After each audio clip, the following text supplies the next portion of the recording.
Okay, so last in basically our grouping convention up here to show you how to kind of put a constraint on it hit so you can scale it like this. I've kind of went ahead and did this, so I got to undo some stuff and make sure I remember how to do it again and create a world controller basically down here too. So I have everything there. Let me delete this. So if you notice my joints are different colors now, I went ahead and binded to the skin, and all I did so you could actually see the movement. What you would have to do is select all your joints, select the geo, and again bind to the skin. Now I haven't yet went through and tweaked it yet in terms of painting the weights correctly. If you notice those weights are a little off, I got to paint those correct. I just want to go ahead and bind it so I can kind of make sure all these layers are going to work out for me. Yeah, I've got a pretty good little decent rig here. I mean, I kind of color coordinated some stuff. One thing I want to do though before I go any further is I want to make a group for the controllers. So I have a group for my geometry up here. So I just want one for the controllers because basically I may need to like hide certain ones at certain times to do a play blast or something like that if I'm rendering it out. So let me create a world controller first. So this is going to be my world controller.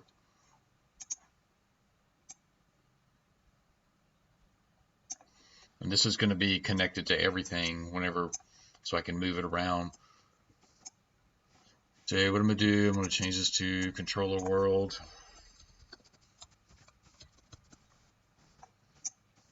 I'm going to edit, delete history, freeze the transformation. So now I'm going to select all of these, and I'm just going to create a layer out of this while I have them all selected.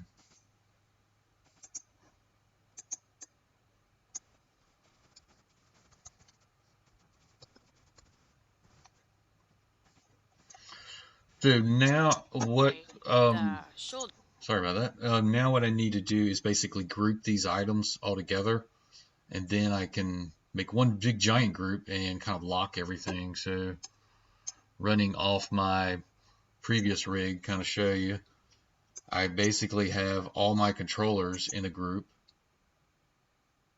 or all together. I have all the complete rig together. Then I have the geometry and I have them all in a robot all group. So let's go ahead and select all the joints. Control G. This is my rig group.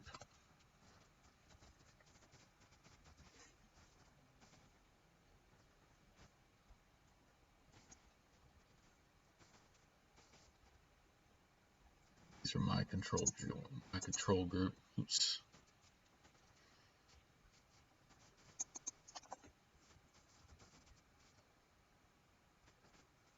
Or do I need to make a group out of these? I don't really think I do, actually. Once I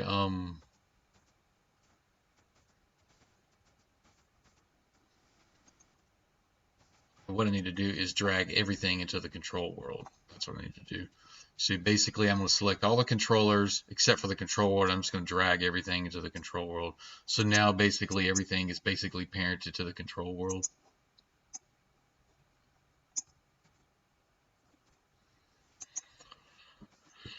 So now all of these items up here need to be grouped together. That's what I like to do.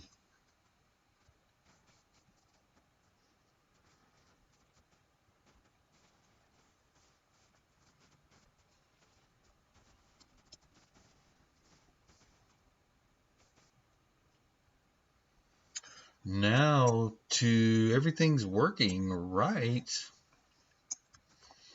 Is this right here.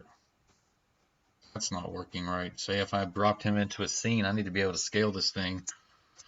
So I'm going to take my controller.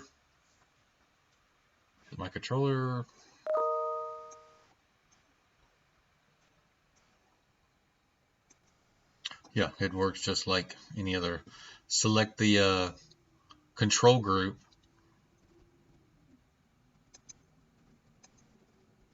or select the world control, select the rig group,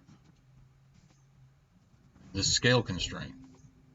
So now basically if you scale this simple controller here, make sure it was that one selected, selecting the rig group. So now your rig can be scaled to whatever, and if you wanted to zero it back out, you can, or then back down to 1. Everything's hunky-dory and everything's in a nice little group here. Now you can go through basically and you can reference the geometry where you can't select it at all.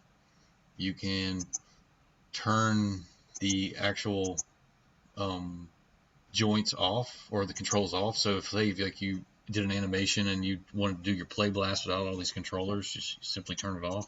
You can actually reference them so you can select them. But I think this is important, especially whenever you are animating, because now you can just select the groups there and turn everything off. So, but what we'll need to do is basically start hiding stuff now. So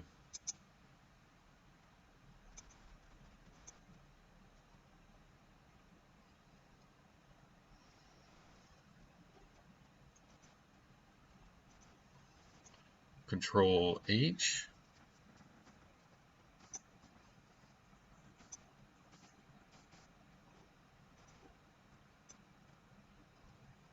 To hide the group so you don't even really see it. We're going to get the geometry reference so you can't select the geometry. So, ladies and gentlemen, I think we are to a point to where we can just start painting weights now if you wanted to. So, if you've gotten this far, congratulations. You have rigged up the robot guy.